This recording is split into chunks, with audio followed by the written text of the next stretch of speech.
Hey guys. This week's edition of The Realist is brought to you by SWA Sabres. SWA Sabres makes some of the best lightsabers in the universe. SWA Sabres, man. We got a link down below. Buy one, get two free. That's three lightsabers. You can just go buck wild. One for each hand. I'm just saying. And an extra one just in case. And away we also go. know what the third one's for, JFP. Shh.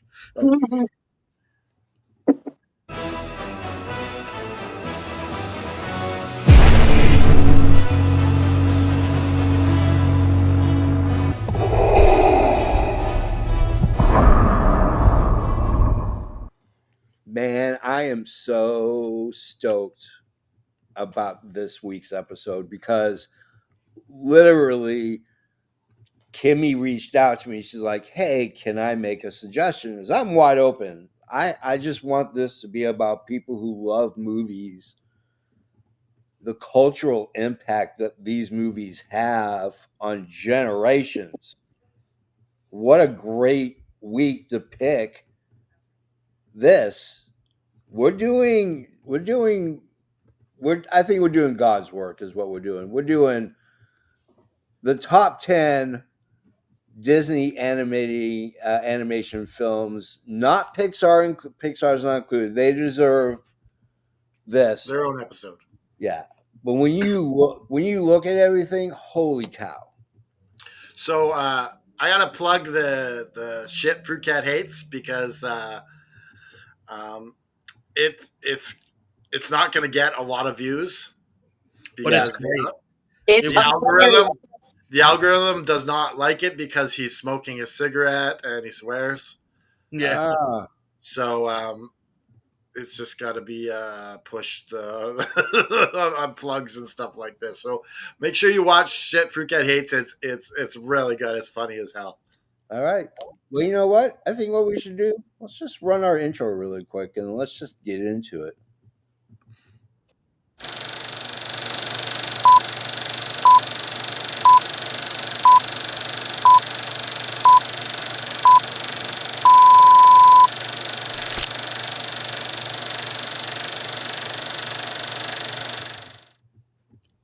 Guys, my name is James.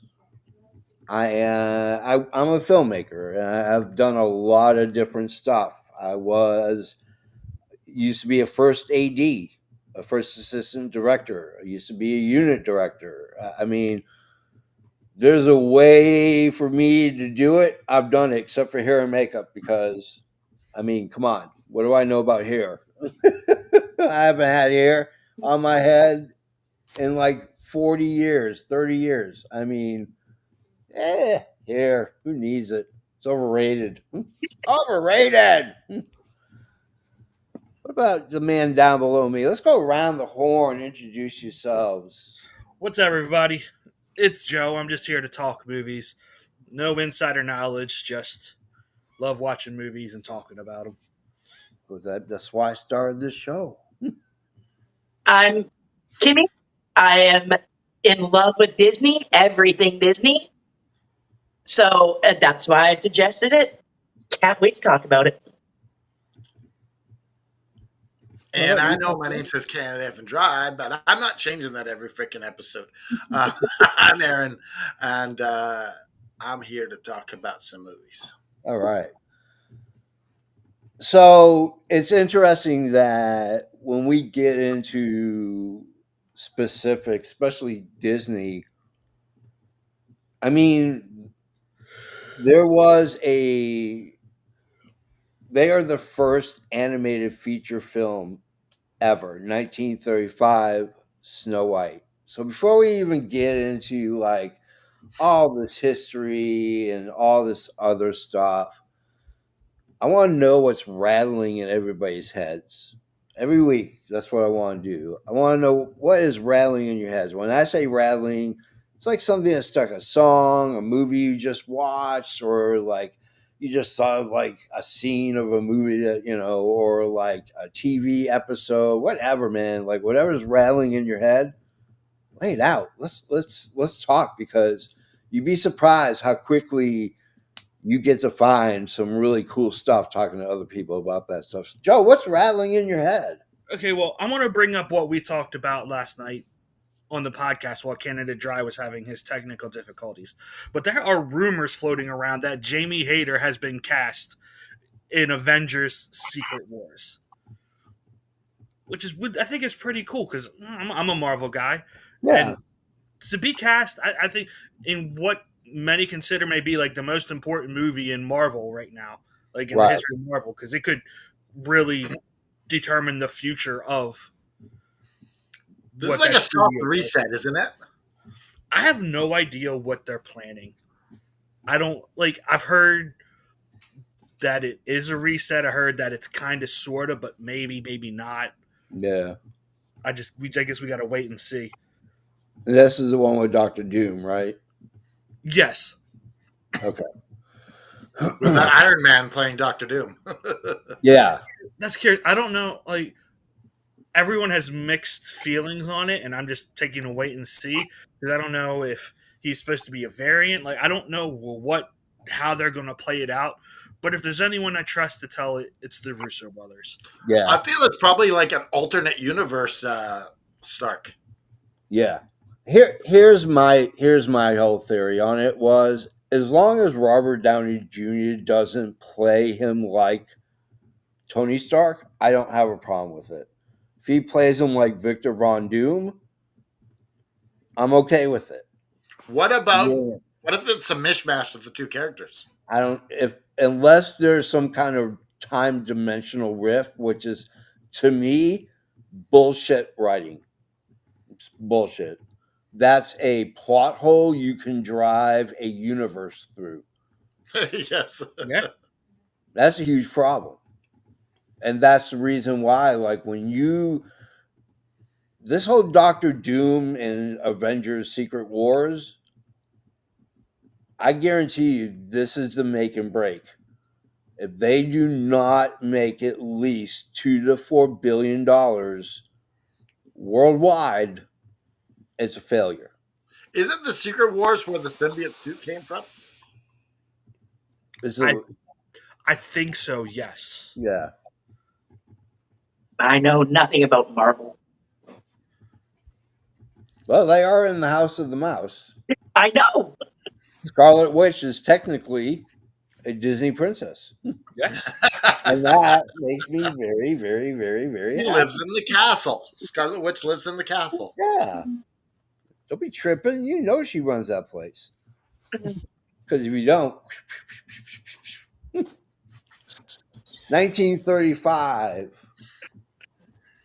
Disney produces Snow White. Snow White's your first Disney film. Oh, wait, we still got, what's rattling in your head, Kimmy? Thanks to Joe there, I got into Fire Country, and I am hooked. And I actually found out that they filmed it like around my neighborhood. Yeah. It's such a great show, isn't it? Like, it's I am hooked. Yeah. Like, All hooked. right. So me and the husband are binging it from the beginning. Sweet. nice. Canada Dry, what's rattling in your head? Okay, so I plugged it at the beginning. Yeah. Shit Fruit Cat hates. I'm loving creating this alternate version of Fruit Cat, and just working on these AFW short films. Yeah. I'm having so much fun creating, and just allowing like some stuff like before the this AI stuff came out. All my genius was stuck up here. Yeah. And it had, unless someone else was willing to make it for me, and I didn't have money to pay them, it was stuck up there. But now I can start releasing and getting better at it. This is my favorite one of yours. Like, by far, it's hilarious. I will say, yeah. Like, when you said you were doing this, I was like, I don't know what to expect. But this far exceeded what I thought you were going to do with it. I loved it. It was great. The mailman. James, I don't think you've seen it yet, have you? No, I haven't. I'm going to Yeah, watch you'll have it to watch it after this before we play D&D. So, Yeah, that's at 8 o'clock tonight, right? yep. Okay. I might have to make some adjustments to the character a little bit to see if I can uh, get him algorithm friendly. Yeah. But it's all about learning. And but I want to talk about a movie I watched too. All right, what movie did you watch? I watched The Home The Home. with Pete Davidson as the. Oh, I see ads for that. It looks good. It is on Paramount Plus, and it is basically this rebel character that Pete Davidson plays, and he's going to go to jail, but the judge is having some mercy on him. It says you can go help out at this old folks home Yeah. and get a house arrest. Oh, okay. And shit at this old folks home is not okay. There's shit going on there, and Pete Davidson's character cannot leave well enough alone. He's always creeping and looking out and checking what, like he's always trying to figure things out. Yeah. And it is got some nice twists and turns in there. It's a psychological thriller. Awesome. Right Yeah. now in my head, I got that written down. Okay. I was like, speaking of Pete Davidson, like he has this recurring role in The Rookie, and he is hilarious. Yeah. I love his character in that show. Yeah. I'm becoming a big fan of Pete Davidson. He's got a nice range as an Yeah. actor. The two things in my head right now are Frankenstein on Netflix. Absolutely crushingly beautifully shot. Guillermo del Toro, this is what you do when you're given a blank check. The set to everything in there is practical. There is absolutely 100% no CGI with the exception of animals. That's it. Everything building wise is practical. Now let me ask you about this film. Yeah. No, is this a film or is this a series? No, it's a film. I thought it was Okay. a series. Okay. Mm-mm. No. So this is a film. Like, is this like trying to stay true to the Mary Shelley's? It stays Is this almost. Mary Shelley Frankenstein, or is it called something else? No. Yeah, it's called Prometheus. Also known as Frankenstein. And so it stays true to the original story, pretty much. Yes. Not the original 1818 version of it, but it does stay true to probably the best reprint, which was in the 1930s. Okay. Yeah. So yeah, it stays pretty close to the thing. If you haven't seen it yet, it's 2.5 hours long. It's a long ass movie. So you probably will. I sat it down and ate it in one chunk. Has this? Oh, that's cool. Sheriff County, country. Okay, cool. Yeah, mine are too. Well, let's get to that. 1935 Snow White. That's your first feature film animated. They produced it, they created it, and United Artists, Charlie Chaplin, distributed it because they had connections. Now when they did this was a huge risk. Oh yeah, he was like he was risking everything that he built. yeah, and you could say the House of Mouse, but the reality is that it was the number one grossing film in America at that time. It won an Oscar, Oh, which then created the category for animation. This was the first animated feature film, was it not? Yes. yes. Yeah. And before that, the only cartoons that you technically had were what they played as what is called bumpers. You have a bumper when you're there for a double feature. You get these bumpers. So the bumpers will be like news of the week or news from the world, and then it would be like 2 or 3 cartoons, your movie, then your intermission, so you can go to the lobby and get more food and more beverages and blah blah blah. And then they would play cartoons for the kids while you were going to get food, and you would come back. And that's the reason why when I was watching Warner Brothers and Disney cartoons on the TV on Saturday morning or Sunday morning, right off of that bat, you in 30 minutes you'd see 4 cartoons. Can I say this? Yeah, Walt Disney took what cartoons were at the time, like even yeah, before Snow White. yeah, He he took them and put steroids on them yeah, and turned them into something special. Oh yeah. yeah. Before Walt Disney came along, cartoons sucked. Yeah. I wouldn't say they sucked, because Warner Brothers very much was. What they weren't what they were later on. Like they became something because of Walt Disney. Who was before Walt Disney? My early memories are just like Flintstones and stuff. Was that before? No, Snow you're White? looking at like pre Steamboat Willie shit. There's Yeah, there's not you don't even have like talking. You have words underneath. yeah, Yeah, like I always think of just the beginning of cartoons as Steamboat Willie. Like that's Yeah. what my brain Yeah. defaults. Yeah, but not as good as Steamboat Willie because Steamboat Willie's an upgrade. That's classic. Those are the good ones. But like it's the shorts that I always liked as a kid. Like the Yeah. Disney shorts, yeah, like Goofy skiing in the Alps, or the one when Mhm. they're all in the motorhome or the trailer and it like rolls down the hill. yeah. All those are bumpers. All those were bumpers in the theaters. Really? And the Mickey and the Giant. Yes. And the Beanstalk, that's a good one too. Yeah. I could spend an hour talking about the shorts in general. Like Yeah. Pluto with the seal in the bathtub, that one's solid too. Yeah. So it's funny when we talked about when Kimmy suggested and when it was rattling in my head for a while.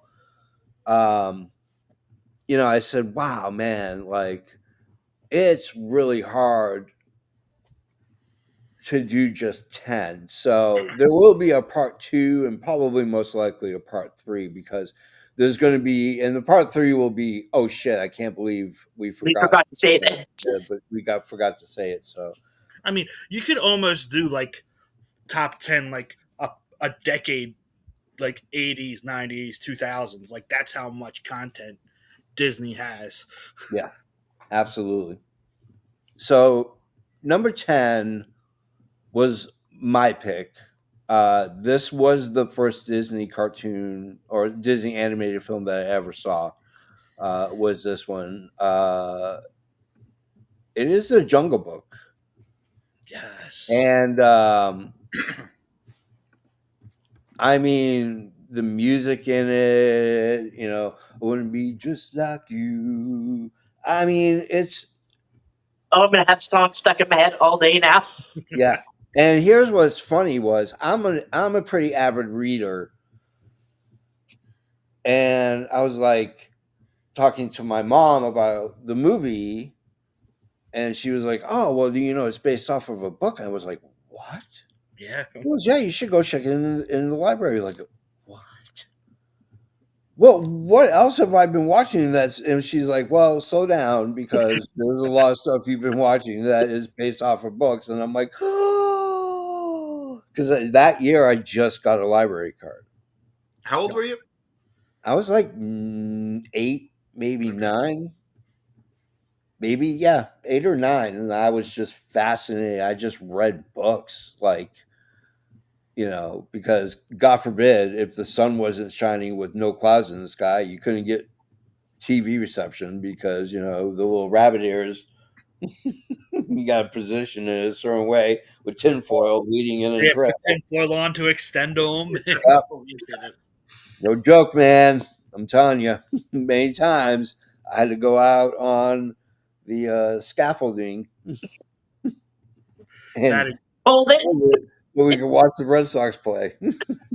that and you had to slap the TV in the box to get the Oh static yeah, to go away.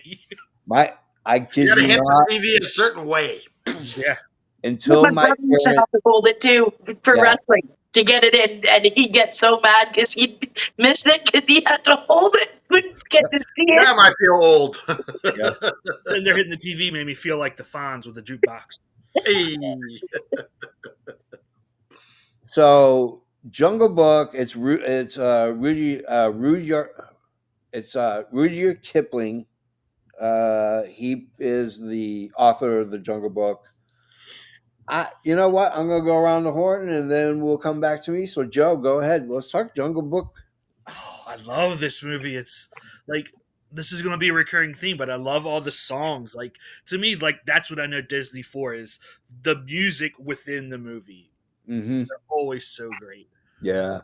But like this is just like it's really a deeper meaning. It's like to me, it's like how humans relate to nature and everything. Like, Mhm. Yeah. and of course, like I love monkeys, so monkeys and orangutans, King Louis, like yeah, even though he was an ass, I loved him. Yeah. I think for me, the bond between it's Blue, right? Blue, The am I bear. saying it right? Yeah, Yeah. yeah, and Mowgli, like the friendship, but almost like father son. Yeah. Just that bond, and like obviously the songs. I mean, the bare necessities. How are you? Like, it's prolonged. Like you can't beat the music in these movies. Oh no, absolutely not. That's what made Disney movies what they were is those songs. Like, you have to have something that gives you gravitas for bringing the kids there while entertaining the adults. And that was the key because kids are fascinated by cartoons. It's a lot of moving colors and all this other stuff. So, what do you think, Aaron? I really loved Jungle Book. Some great like these jingles get in your head and stay with you your whole life. Oh yeah, Um, Mowgli is Tarzan as a kid. yeah, Basically, yeah. Um, he, I love Baloo. I love the relationship between him and Baloo, but I also love Bagheera. yeah, Bagheera plays um, the important role of like Baloo. Baloo is like looks after him, but he doesn't have all those marbles and wisdom rolling upstairs. yeah, It's like Baloo is the uncle, and Bagheera is the godfather. yeah, He's like, I gotta look after these two. yeah. The brains behind the operation. Yeah, I love Bagheera. Yeah. And Shere Khan as a bad guy. One of the best villains. Like, I almost feel like Shere Khan was remade like when they did Lion King, which will be later on the list. Yeah. I almost feel like they pulled a little Shere Khan up for the bad guy. What's the Scar? Scar. Yeah. Yeah. They pulled a little Shere Khan out and put it into Scar later. Yeah. When I'm at my most happy,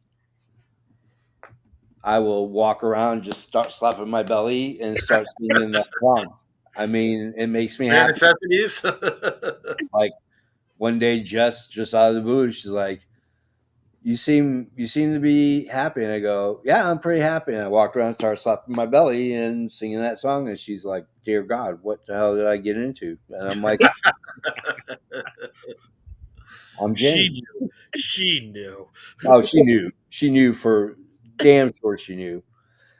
But this was the first movie and this got me into reading books either before or after I watch the movies to see, not to really judge, but to enjoy the source material. Like perfect example was The Martian. I read The Martian years before it even became a movie. And when I heard it was going to become a movie, I was very skeptical because it's a science heavy, not science fiction book, but it's science heavy. Like he goes in depth about the process of making these potatoes to grow them because the character is a botanist and he did this research and but he self-published that book. He owns it 100%. And not saying that everybody that self-publishes is going to hit gold like this, but enough people start reading it and passing it on and passing it on and passing it on. And JP, who's your favorite character in the Jungle Book? my favorite character, I like Shere Khan. I like just because I like the villain, and he represents, really, honestly, he represents temptation. Baloo represents freedom, and that's what that's Mowgli is. And does possibly Bagheera represent the best of both worlds? Yeah, I think he represents the best of both worlds. Yeah, and that's a big reason why. That's the reason why. That's the reason why that's the reason why I put this on the list. I think it doesn't get the love that it deserves. It's like, oh man, I can't believe I forgot that movie. And then you watch it and you're like, how did I ever forget this movie? When I was a kid, I was obsessed with Black Panthers. Yeah. Yeah. So Bagheera really spoke to me. Yeah. That's the reason. Really drawn to me. Yeah, that's the reason why. That's the reason why I picked that scene, because that's humanity in a whole is the id, the super id, and then Shere Khan represents the ego, or the super ego, and the snake. Let's not forget about the snake. Let's say it's definitely id, ego, and super ego. Yeah, there you go. What about that snake? Well, I think he represents temptation as well because he's working with Shere Khan. Evil. And they're just like the hypnotizing you. Yeah. Well, Look yeah. at The eyes. Yeah. As soon as you said That's that, one of my favorite that's scenes in the whole movie is they Like hypnotize. for a kids movie, it definitely leans heavy into biblical things. Oh yeah. You'll find that most of the fairy tales that Disney has bought and then used, Co-opted. yeah, are pretty heavy biblically, when you're dealing with that. So I think we should move on to number 9. What is our number 9? Right here. This is a Kimmy special. And she's gone. Grab a pop. I'll be right back. Okay. And the Hound. Fox and the Hound. I gotta admit, it's been a hot minute or a million since I've seen this. So this was the first one I watched for this rewatch for the show. And I mean, to be honest with you, like, it's a great movie. Like, it's pure friendship between two things that, and like healing division amongst different, the different aspects of who we are as humanity. Color of our What year did this come out? Oh, I want to Be interesting say, to know with society what's going on. yeah. Actually, you know what? That's actually interesting. Usually, I write that down, and I totally forgot to do it. Oh, let's see. 70s, I think.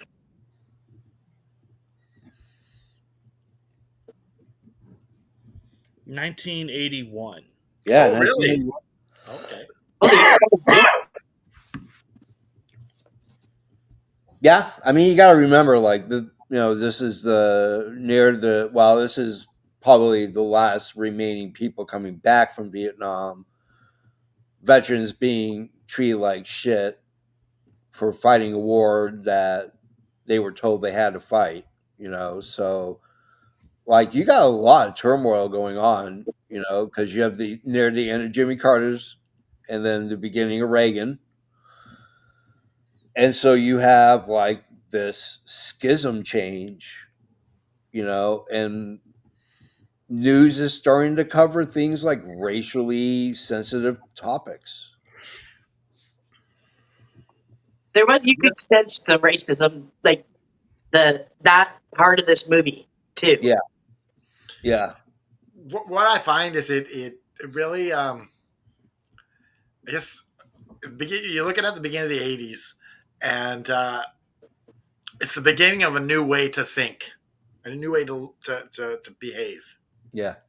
It's ushering in, because you got like shows like Wheezy and the Jeffersons on TV, and different like Good Times, all these black television. Yeah. Yeah, and it's ushering in a new way to think, Yeah. a new way to be okay. Yeah. And I think Fox and the Hound really, that comes out across with like, it doesn't really matter what you are, who you are, we can all be friends. Yeah. Absolutely. What do you think, Joe? I don't really have much more to add to this. Like, I don't even really remember this movie, to be honest with you. This isn't a movie that I go back and rewatch. Yeah. Of Disney, but yeah, like, yeah, I don't have much to add. I do love like the cuteness of the Fox and the Hound. That always sticks with me. It just makes me feel all warm and fuzzy inside. Yeah. This one, I think it one of my favorites. It's just the sweetness and like, I'm a fox, I'm a hound dog, and it like, this is always what made me want to keep telling the husband, if I could pick a dog that I'd buy for myself, I'm getting a hound dog. Like, Yeah. I have to have one. Don't do it. Really? Don't do it. As someone who owns one. I have a beagle, and I've had bloodhounds. If you're fine with constant howling, sure. But if that gets That's the cutest thing though, in their ears, and just it's melting. cute when you can walk away from it and it's not yours. I love other people's dogs, Yeah. because it's still responsibility just to cuddle with them, and then. But a dog is a lot of work, especially a dog like that. Yeah. It's just, I don't know. I just love it. And the owl is Big Mama Yeah. in the movie. Like, the characters again are great. The friendship of it. Like, there's a second one. I don't know if you guys have seen it, The Fox and the Hound 2. I did. I watched it on this watch.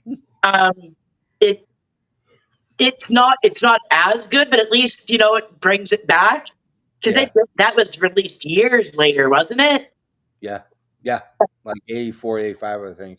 Yeah, but still, like, another solid movie. But yeah, I love this movie. The songs, and it's just the sweetness, and like, Todd was just so cute, and like the way that the old lady, what was her name? Oh shit. I can't remember. But just even the relationship with her being alone, and then Todd coming in, it's a solid movie. Absolutely. It's one. Number 9 on the list. I made it. So Yeah. I mean, it's another movie that is normally not on my rewatch radar. I wish it was, because it really is. It's got a message that speaks to today. Yeah. Where there's division, we need to find ways to mend fences and restore peace. Because it's just bonkers, and that's what I want. I want to be able to break bread with my crazy uncle. some people though you don't break bread with. Yeah. So let's go to number 8, because now we're getting into some meat and potatoes. Number 8 is one of my picks, and it is The Emperor's New Groove. I My family is. I'm a Warner Brothers and Disney guy. I love them equally as much. I love Warner Brothers for their shorts. I love Disney for their feature films. Um, and that's kind of where it's at, and it doesn't change, and it's great because no matter how bad Warner Brothers wants to make Looney Tunes movies, they're generally not very good. Space Jam being the exception to the rule. The first Space Jam. The first Yeah, the Space first Jam. Space Jam. Yeah, not the LeBron James Space Jam. No. Ay, ay, ay. Anyways, I um so I've been to Disney multiple times. I am a Disney head. I have all my pins on my lanyards. I pin swap like there's no tomorrow. I have some great pins from Disneyland and Disney World. I've been to both. But me and my cousins are big Disney heads, and so frequently this movie is retconned, if you will, often words and lines and memes and gifs and all this other stuff. It's all that's not almost about 40% of our conversation is Emperor's New Groove. It's just a freaking amazing David Spade. John You know, Goodman. John Goodman is in it. I mean, the guy who played Putty, whose name is escaping me at this time, but he played Putty on Seinfeld. He's in it. He played the Tick. I mean, it's Who so. voices Kronk? Because the guy that voices Kronk's in a lot of stuff too. Yeah, that's the guy who plays Putty on Seinfeld. Okay. Yeah, that's him. I can't remember his name for the life of me, but he's hawking wine for football, so you can include your wives. But yeah, I mean, it's just such a good song. It's just so good and such a great soundtrack. And it's like David Spade just being David Spade. Like that's what made this movie funny as hell. Is that it was just David Spade being David Spade. So, Joe, what do you think of this movie, my man? I don't really remember this movie. I know I've watched it, but I do remember like the basis is like of it's your typical like someone in power, but there's an advisor who's way more power hungry, and Yeah. they're the evil one, and they got to fight back, and the protagonist has to be humbled and overcome all the odds. It's your basic feel good Mm-hmm. new generation because this was in 2000. This is a newer Disney movie. Yeah. So definitely for your newer generation of kids. Yeah. But yeah, it's a good movie. Like it's like I always just think when he sees himself as a llama and he freaks out, like that's just those comedic spots are always great. The running joke with my cousins is if we find people that look like llamas, we take pictures and share it. And is this person llama worthy? And the base that we use is Tyler Lautner from the Twilight movies, who played the werewolf, the lead werewolf. He looks like a llama or an alpaca, and that's the thing. Because sometimes my cousins will slip an alpaca, and I go, delete. This is not a llama. This is an alpaca, USOB. Kimmy, what are your thoughts? This is one of my absolute favorites. Like, I frequently say lines from the movie too. Like, if I'm having a good day and somebody kills my buzz, I'm like, dude, you're interrupting the Emperor's Groove. Like, Yeah. You don't do that.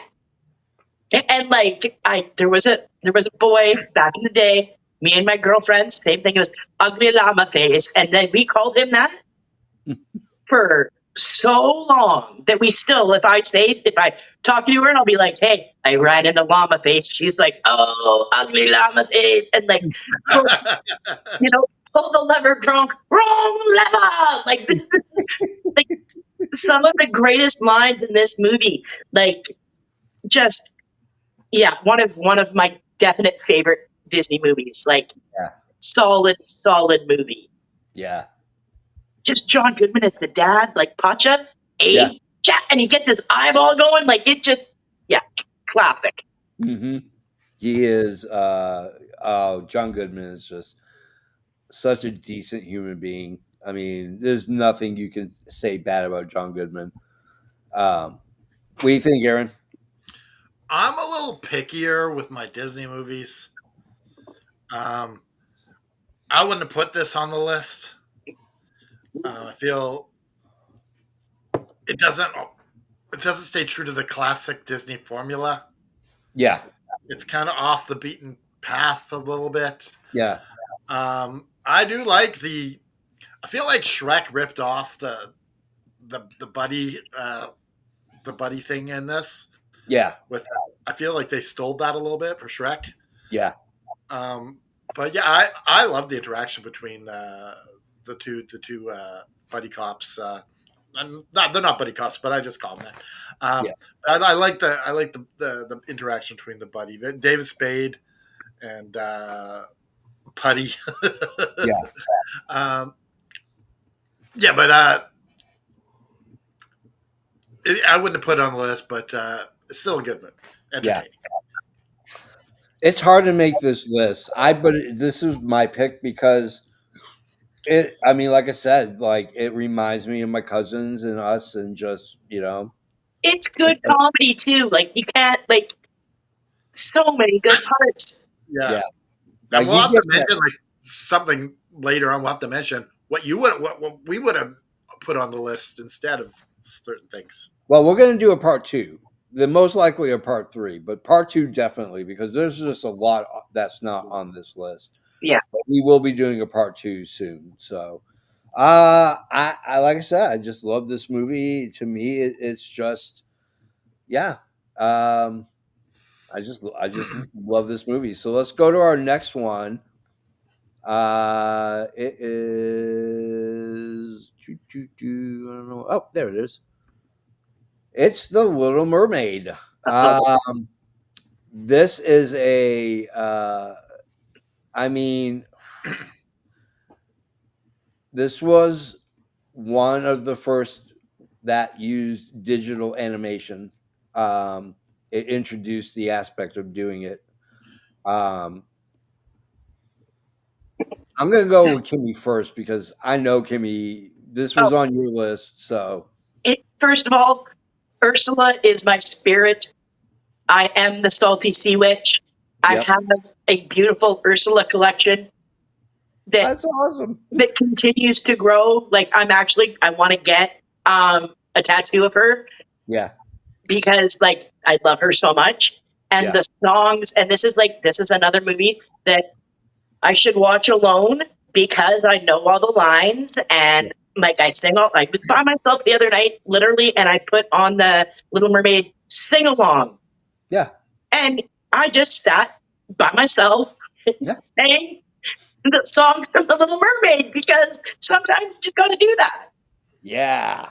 You know, like the Under the Sea and like that Sebastian, the whole movie, magic, beautiful, like yeah, I can't even talk about it without getting excited. It's that good of a movie for me. Yeah. What do you think, Joe? Oh man, Sebastian. That's my character in this movie. I love Sebastian. Like I imagine he is the friend who's always so high wired, like you can never just get him to mellow out. Like he's always on edge. He's the guppy, right? What was that? He's the guppy, right? No, he's the crab. Sebastian's the crab. Okay, Yeah. what's the guppy's name? Flounder. Flounder, right. Because he's a flounder, not a guppy. Yeah. That's right. I think there's that part where they call him a guppy. Yes. I'm sure they do, yeah. But, Yeah. They do call him a guppy and he gets upset. Yes. That's why I called him a guppy. Okay. the soundtrack to this movie is awesome. And it's looking back on it now, like once again, there's always an overarching message, and it's like, hey, let's save the world, like because they're always talking about how it's so messed up on land, but underwater is nice and everything. Like they're definitely making a stark comparison between the two different worlds. Yeah. I also learned to listen to your parents. Yeah. What do you think, Aaron? What I take away from Little Mermaid is she's the first, to me, I could be wrong on this, but to me, she's the first really in depth female character that Disney does. Like, she's like, you look at like Snow White, you look at Cinderella, you look at all, they are not um, as in depth as Ariel. They're Yeah. very superficial. Yes, her character is very developed compared to Yeah. all these other Disney princesses. Yeah. Yeah, like And for me, like Disney. Sorry to cut you off, but this movie is like the first movie when I think of proper like boom period Disney animation.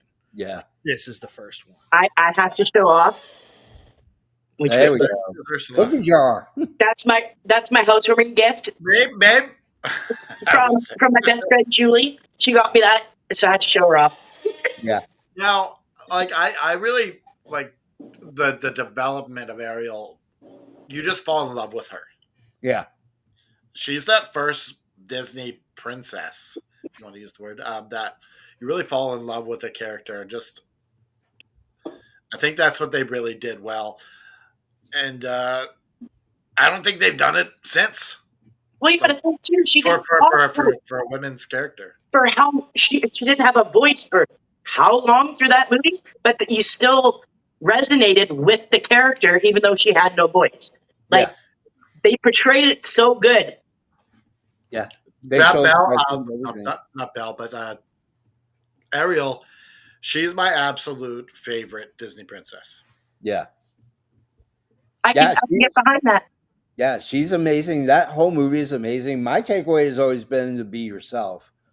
Don't pretend to be somebody you're not. Be yourself. And it's something that I have tried to do in my life is just to be who I am, and people like me, people don't. And, it's just the way it is. But you're right. Like she's one of the first Disney princesses that had three-dimensional depth to her character. Not just for but yeah, I mean, like she was, and Ursula is fantastic. She is one of my favorite top 5 Disney villains ever, which is saying a lot because there's some incredible villains. But yeah, I totally You like know what it. also is? She's the hero. Yeah, Whereas in these other things, someone has to come along and save her. yeah, So that's Yep. why I like Ariel. I will say before we go on, got to give a shout out to Scuttle the seagull. Love him. Yeah. yeah. The comic relief of him was Yeah, brilliant. like I remember he grabs a fork. He's like, "Oh, what do you do with this? Brush your hair." Like, Yeah. Use this baby to straighten her hair out. Tiffany just watched Little Mermaid for the first time. Whoa. Wow. I mean, I can't say that because you know how many movies you guys talk about that I'm like, oh, I've never seen that. Yeah. But yeah, like, There's some movies that you just need to watch. I might watch it again today. All right, let's go to number 6. Number 6. This is classic golden age Disney animation. We're talking about Pinocchio. My Joe, pick. what do you think about Pinocchio? oh man, this movie just it hits you right in the feels. At least it does for me, especially for Geppetto. Like Geppetto's never done anything wrong. He just wants a real kid, and he finally gets it. Like he's just a hardworking man who just doesn't do anything wrong, and he finally gets rewarded for all of his hard work. Yeah. It's such a great feel good story. Yeah. Kimmy. I mean, Jiminy Cricket, Yeah. like, if you can't do any better as, like, he's iconic now. Like, absolutely iconic. The best conscience in the world. Yeah. Like, the movie, phenomenal. I mean, you learn to be a good boy. Be a good boy. Or you're going to be, don't be a donkey. Is basically, like, Don't be a jackass. Don't be a jackass, but yes, solid Disney. There was a little bit scary parts for me, like watching it young. Yeah. Some of it, there was a little bit darker to it a bit, but yes, great movie. Yeah. It's a fan. Oh, go ahead, Aaron. Okay, so this is my pick. Yeah. And I picked it because of it's so much deeper than the surface looks like. Yeah. We're talking about the righteous road Yeah. of being righteous Yeah. and doing things the right way, no shortcuts. Yeah. For children to see this and want to take that righteous path Yeah. and to grow up to be a good person. Yeah. The funny thing is um, there's stories that Shrek used Donkey from Pinocchio. Yeah. Because everything in that Shrek world is fairy tale. And Donkey wouldn't make sense in anything unless he's pulled from maybe he used to be a real boy. Yeah. I love the whole Dream Island thing. That's whacked. That Dream Island. What's it called? What's it called? Dream Island. Do you remember what it's called? The place where they got to go to, and they're smoking cigarettes, drinking. Boy, I thought it was something about Boy Island or something, isn't it? Do you remember Yeah, I think it's Boy Island. But yeah, that is really like the heart of things. Like to Are you talking really, about Pleasure Island? yes, Pleasure Island. Like Yeah. that's like some porn name now. Well, actually, That's all that is. they have a Pleasure Island. Oh, it does that? Yeah, on Disney property, it's for adults. I wonder why. It's like bars and clubs and stuff like that. Okay, it's not like that risque though. No, because I don't know if you know, but there is a whole subset of people in America here in the States that are like just go to Disney without kids. Like that is their whole shtick. I've never been. It's on my bucket list. I've never been, but like, I don't do crowds. My anxiety gets really bad. And like, that's probably the most crowded place in the world. Yeah. So I'm thinking maybe a Disney cruise would be more my speed.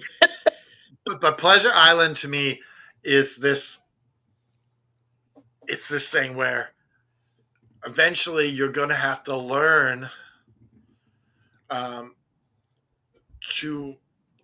to be disciplined and to grow some integrity, or you'll be turned into a jackass. Yeah. And it's that hard lesson in life that you must learn.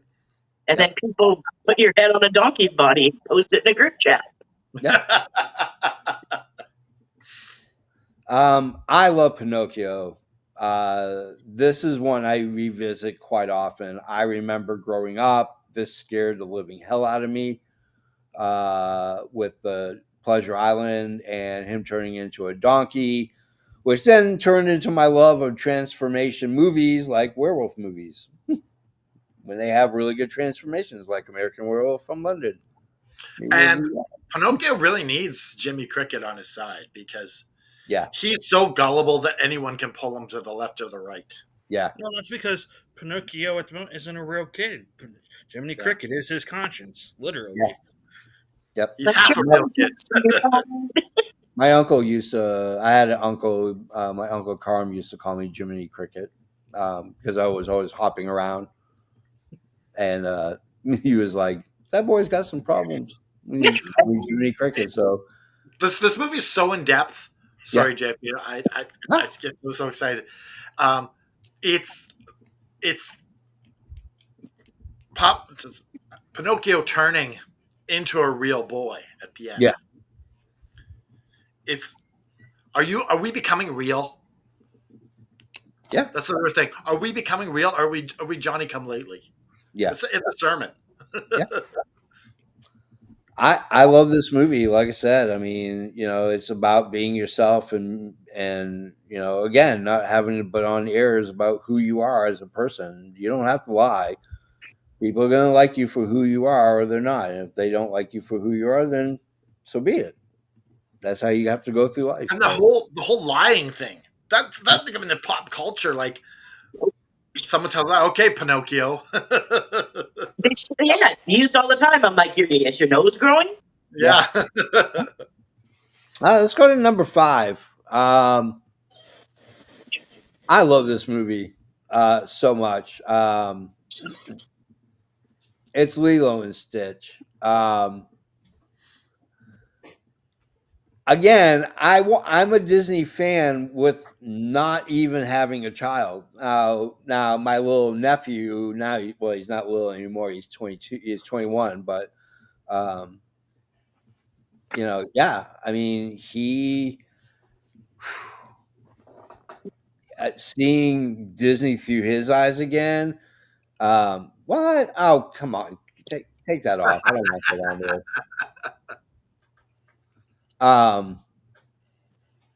Shrek isn't Disney. That is correct. That's why Shrek isn't on this list. Yeah. No, but I said something about they ripped off Dumpy. from Shrek. Yeah. So for me, this movie, I just love the craziness that Stitch puts everybody through. He's an alien with his own little spaceship. He crash lands, and they're trying to pass him off as a dog. And if you look at him, like, oh, this is our dog, and he gives you like this big smile with all these sharp teeth and stuff, and you're like, all right, I'm in for the ride. It's a great freaking movie. I love, love, love, love this movie. Tiff, I love this movie. It's funny, it's comical, it's topical, it's about family, the importance of family, and being there for your family, and not just your physical blood family, but also your extended family as well. So Ohana. yeah, I have the tattoo in honor of my dad because I'm gonna try not to cry, but this is my dad's movie, and yeah, we always say like Ohana, nobody gets left behind or forgotten. yeah, yep, absolutely. Joe, well, you know what, Kimmy, why don't you go first? It's hard to, yeah, it was. Wipe the tears out of her eyes. It's the only Disney movie I saw in the theater with my dad, and it holds a really special place in my heart for that. And yeah, Stitch is awesome. And that was my first tattoo I got. Yeah. And it's the cancer ribbon is the O for the Ohana. And yeah, it's very important in our family. We always say Ohana, nobody gets left behind or forgotten. And but I mean, let's be serious. The movie in itself is perfection. Mm-hmm. Like when he's playing the record and him being Elvis and like the fat man with the ice cream cone, like so many good things in this movie.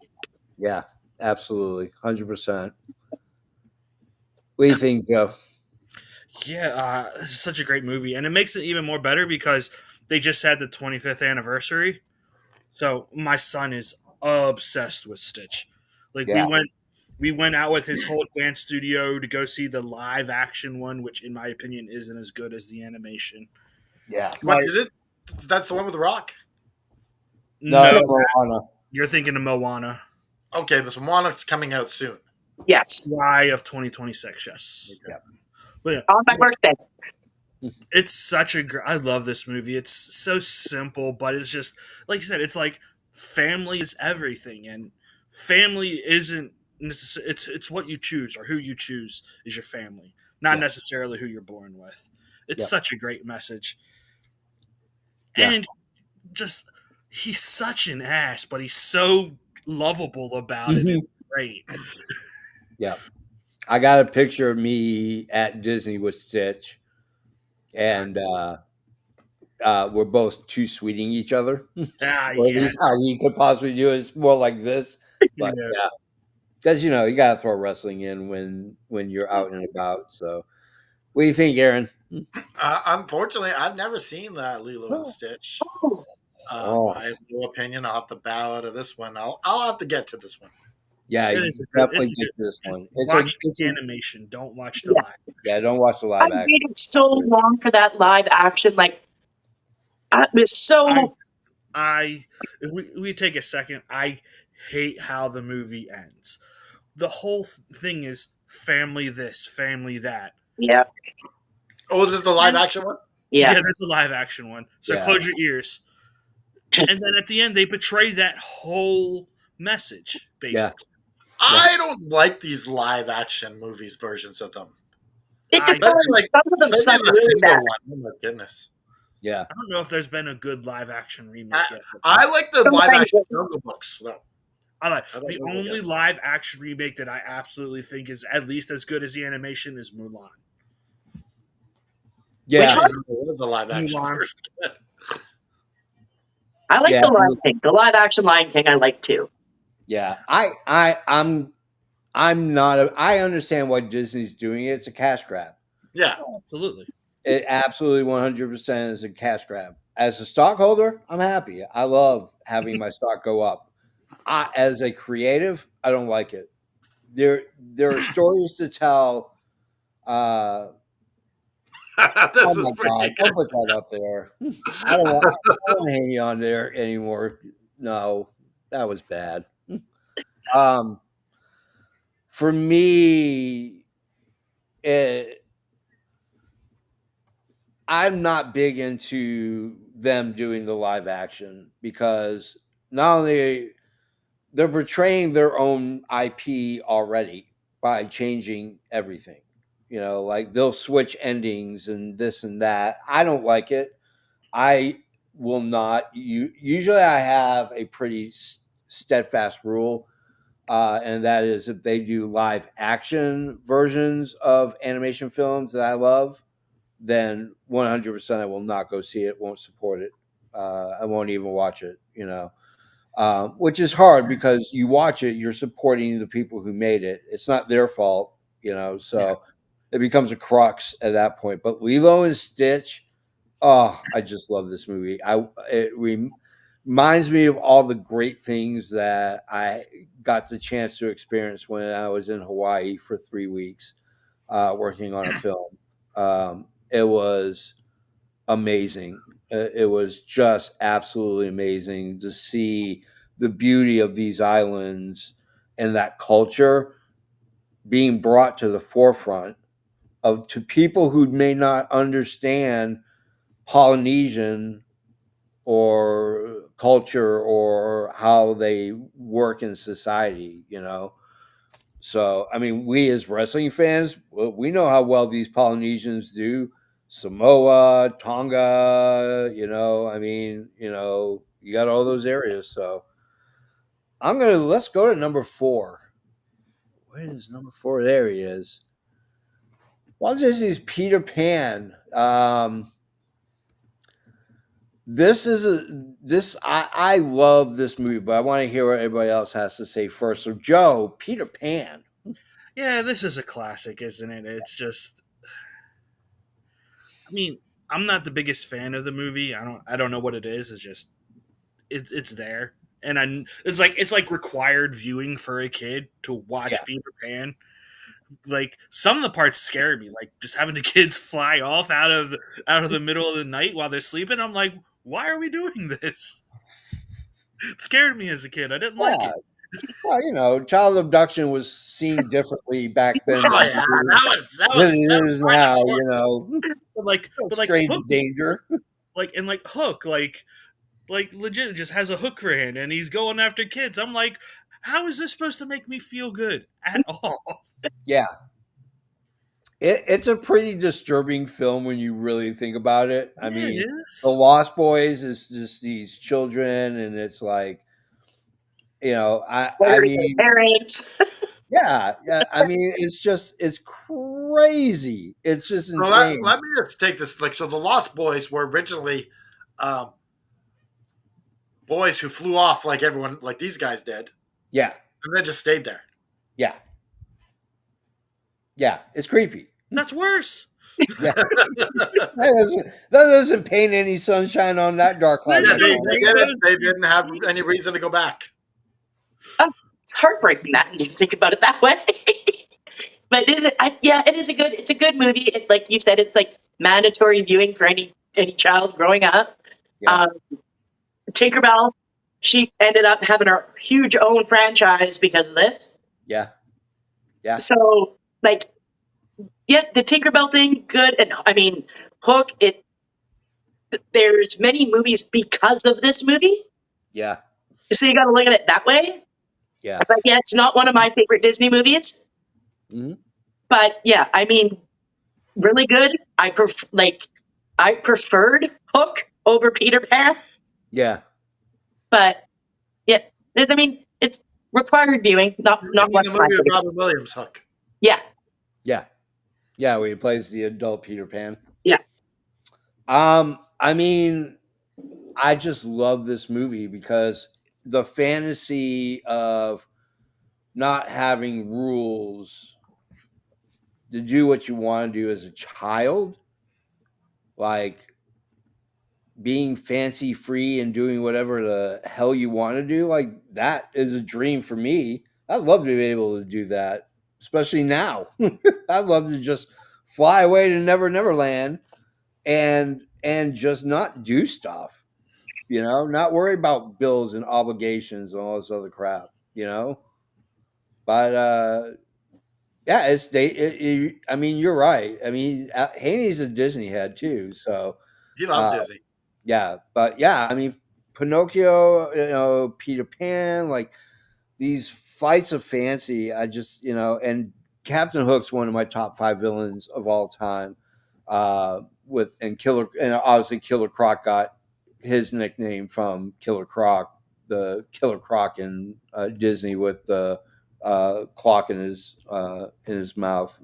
Um, I just love it. It's just, I love it. So, all right, now we're getting into the Hey, murderer's I didn't say row. anything. Huh? This is my pick. I didn't even say anything about it. Oh, yeah. Go ahead. I thought you did. I'm sorry. Go ahead.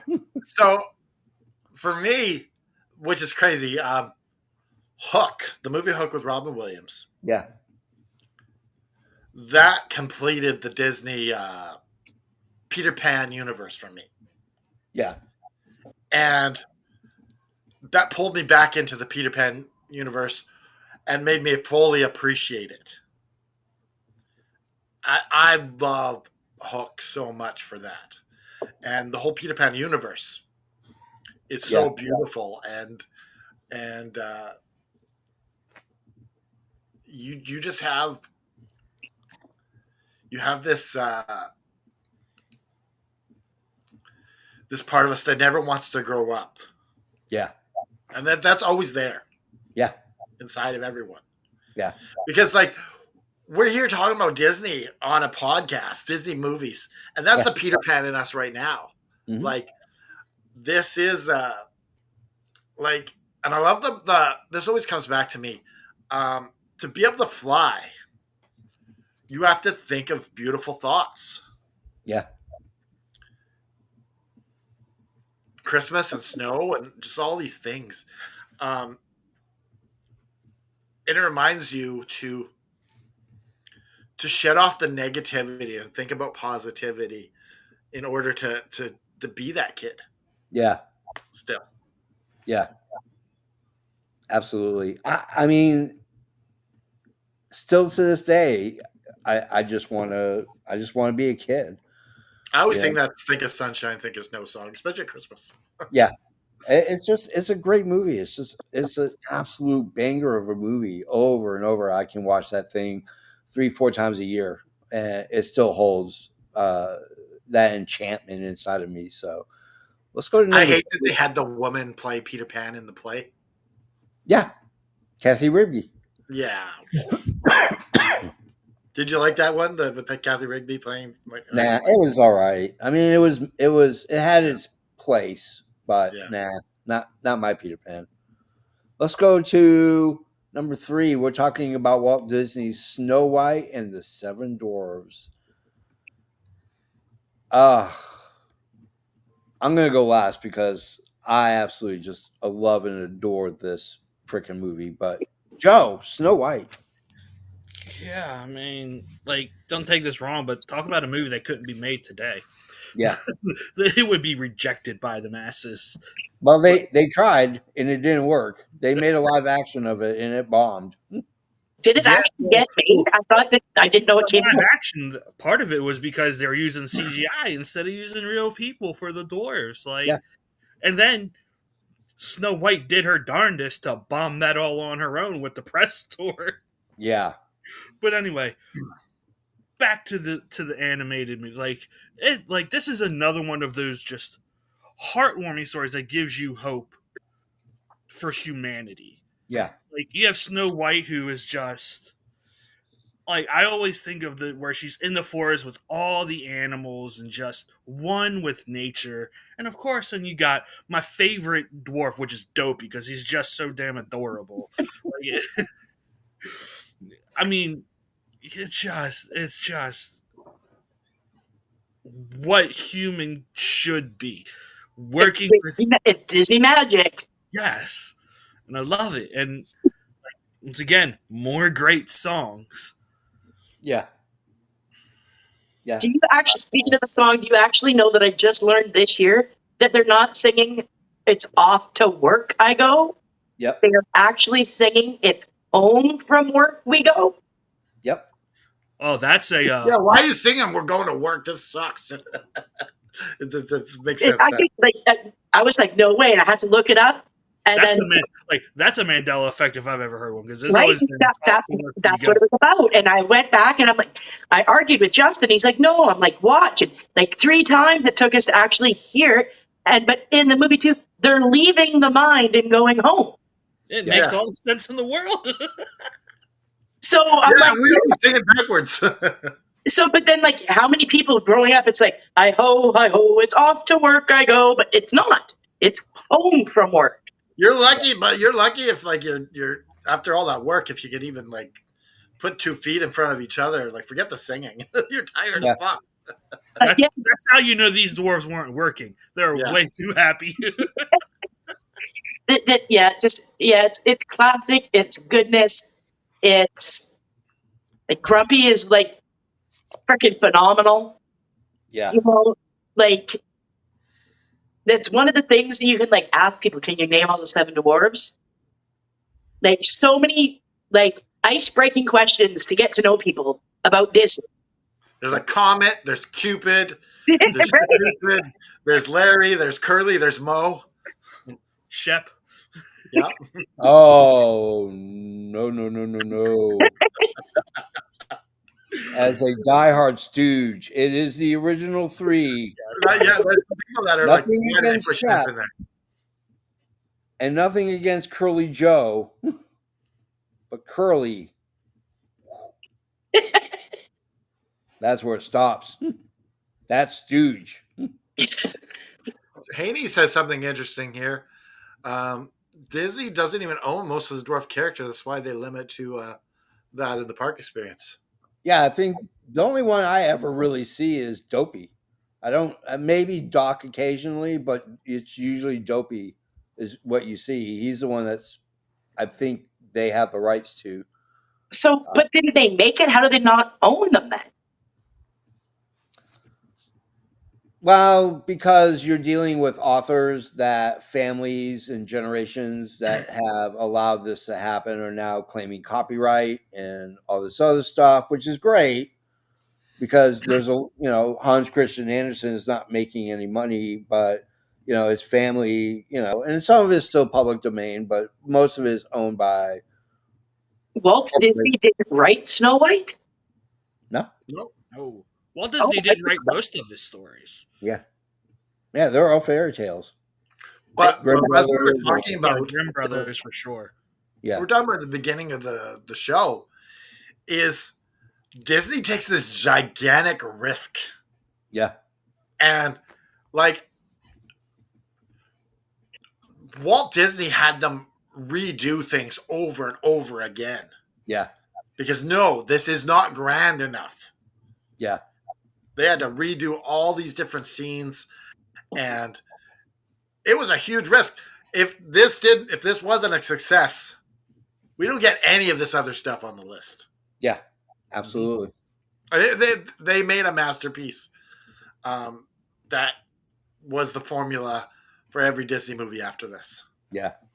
And they got turned down. Studio after studio turned down their distribution for them because they were like, why we're not going to put a cartoon as a full-length feature film. Is that why And Disney United Artists did it because Charlie Chaplin owed Disney a favor. And so he let it through and they did the distribution, and now you have Disney, the conglomeration of almost everything, So it's amazing the foresight that Disney had, the risk he was willing to take, because his studio would have gone bankrupt if it wasn't for United Artists. So, all right, let's go to number 2. This is Beauty and the Beast. This is pure Disney Renaissance era. Yes. The 50% of this movie was CG, was computer generated animation, but they still had workers on it. Joe, go ahead and talk about Beauty and the Beast. I mean, this is such a great movie. Obviously, this is your classic don't judge a book by its cover. Yeah. Like, you have Belle, who's beautiful and wears these flowy dresses, always getting approached by Gaston, this big old meathead, and she knows right away, I want nothing to do with this guy. And eventually, which leads her to the Beast, but just within the castle itself, the cast of characters, Chip, Miss Potts, Lumiere, like, they're all such great characters. They're so charismatic. Yeah. Once again, great music, easy to sing along to. But I love Chip just because he's so cute and so optimistic about life. Yeah. And it's such a great message that he portrays out throughout the movie. Yeah. It's solid Disney movie. One of my top 5. The music is unbelievable. Like, Tale as Old as Time has got to be Miss Potts. just beautiful. Lou, actually, my kid played Mrs. Potts in her theater production, and it was just that was a special moment for me, just watching her do that. But it's such a good movie. And Chip, like you said, like, one of the best characters. Watching it, the magic in this movie. Yeah. Just this definitely gets the magic forefront right there. Huge. Like, you couldn't beat it. And like, there was the scary parts too, like when they're coming to the castle to like get the beast, the drama. This was a solid movie. Yep. 100%. Aaron? Yeah, like, Beauty and the Beast is, if it came out today, it's still a classic. Yeah. You can look at all the Disney movies, and this is on par with any of them. Yep. This is top notch. There's a reason it's number 2 on our list. Yeah. Just the moral implications of not judging book by cover, and just looking past the physical. I love Beauty and the Beast. Good music in this. Yeah. I love Gaston. No one drinks like that. We can't sing the song or we'll get copyright. And I'm a huge Simpsons head, but very specific era of the Simpsons. And they would often do a Weird Al Yankovic style approach to a song, and one of them was Beauty and the Beast, and it was Be My Guest, and it was Mr. Burns with See My Vest Yes, that's because he really good. wanted a Greyhound vest. I know that song by heart, Nice. every lyric. It drives people nuts because out of nowhere, I'll just start singing it. But Beauty and the Beast. So I'm on Letterbox. It has been a while since I've been on Letterbox, about maybe 2 years. I need to get back on, but I used to do a thing called Single Shot. It's one frame of film that you find beautiful. And one day I put this out and said, this is a single frame from the ballroom dance scene in Beauty and the Beast. It is so gorgeous. It is so cinematic. It is so enormous. Um, yeah, yeah. Howard Ashman, yeah. I mean, Disney has always had a unique relationship with the gay pride and the gay community. Well, I mean, let's just look at who I think is probably the greatest is Sir Elton John. Yeah, Probably the greatest yeah, music for Disney. yeah, absolutely, 100%. And so I posted this picture and generated. Everyone liked it. It was 100% liked because it's such a beautiful cinematic scene, and that's what made Beauty and the Beast so much more different than what was coming out. Their movies felt cinematic. They found a way to make the movie as big as the screen it was being projected on. That's what Disney does best. Always has and always will. So, with that being said, this movie has probably one of the greatest opening scenes in film history. Uh, I have a top five, and this is number two on my list in the opening scene, and it is The Lion King. I'm going to go first because I just want to. James, can I go first because I have to get going? And Oh then yeah, yeah. Go ahead, Kendra. um, Lion King. It was all. It feels like it was a bit of a risk because it's so different from everything else, and it Yeah, starts different with animals. yeah, That really done animals before, and it was. I feel like, but it was a hit. Like they had the video games right away and just yeah. everything. Like you look at like movie lore where you got Darth Vader, I'm your son, all this stuff. Like Hmm. the death of Mufasa. Yeah. Ooh, say it again. Yeah, Mufasa. Um, it it's so powerful. Yeah, Very very like movie lore of having your. I guess the other one was Bambi, where they had the animals in it. yeah, But yeah, this goes back to that and really captures Africa. yeah, And for especially for North American people, are like, oh, this is what Africa's like. yeah, You see it on your TV in your cartoon. yeah. I'm gonna get out of here. I've got an appointment, so thank you so much, guys, and we'll see you guys later. See All you right. Wednesday. Bye.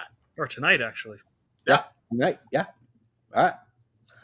Um, I the opening scene is so epic because you start very small and then you start getting bigger and bigger, and you realize that almost the entire continent of animals is there to witness the birth Like, of the heir to the throne. you talk about presenting a worldview.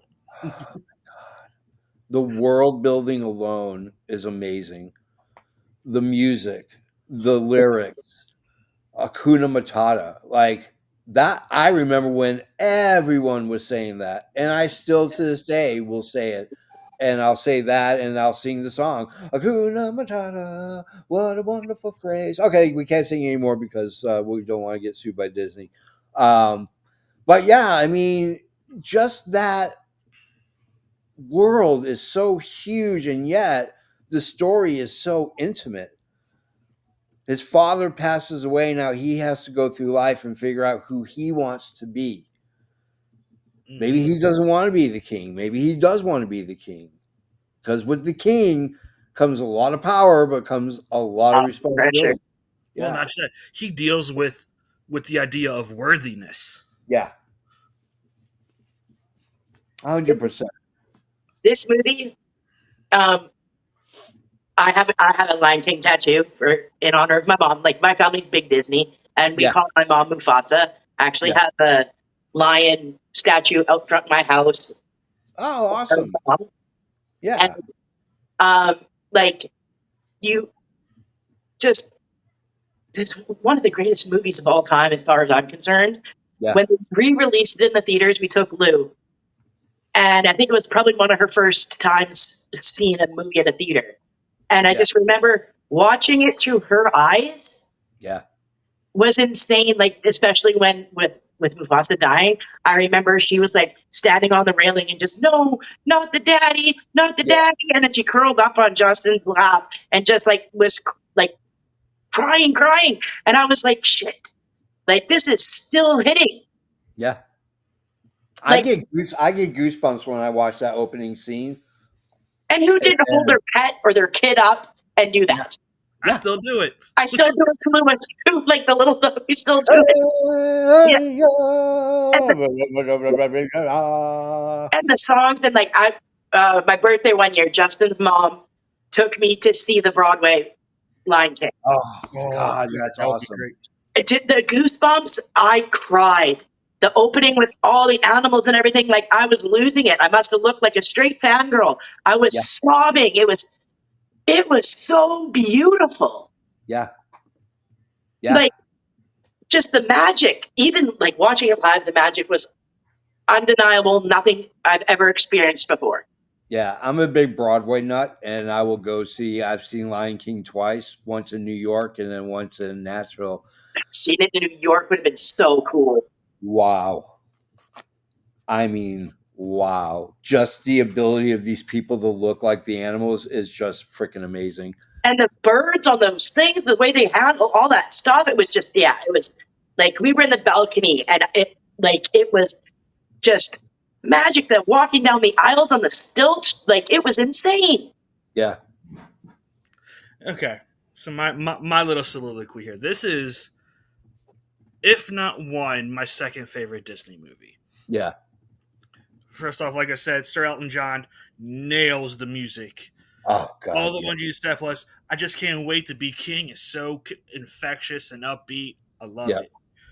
Now, we've all talked about it, but the scene where Mufasa dies, there's only one scene that hits me as hard or harder in animation, and that is when Littlefoot's mom dies in The Land Before Time. Yeah. And then just for Simba to get gaslit into being the villain when we all know we all just want him to step up and take what's rightfully his. Yeah, absolutely, 100%. And Scar is such a great villain. Yeah. Like, he is that master manipulator and he just doesn't care about anyone but himself. Yeah. And the way they drew him and animated him, they did such a phenomenal job with Scar. Oh yeah, absolutely. Like, I just love it. And then don't even get me started with Timon and Pumbaa. Love those. They're such great comedic relief. But at the same time, they provide life lessons. Yeah. They're absolutely. like, look, sometimes you just got to roll with the punches. You can't do anything about it. That's life. Yep. Like, absolutely. I love this movie. I love it. Top to bottom is what I call one of a few perfect movies. It is just perfect, top to bottom.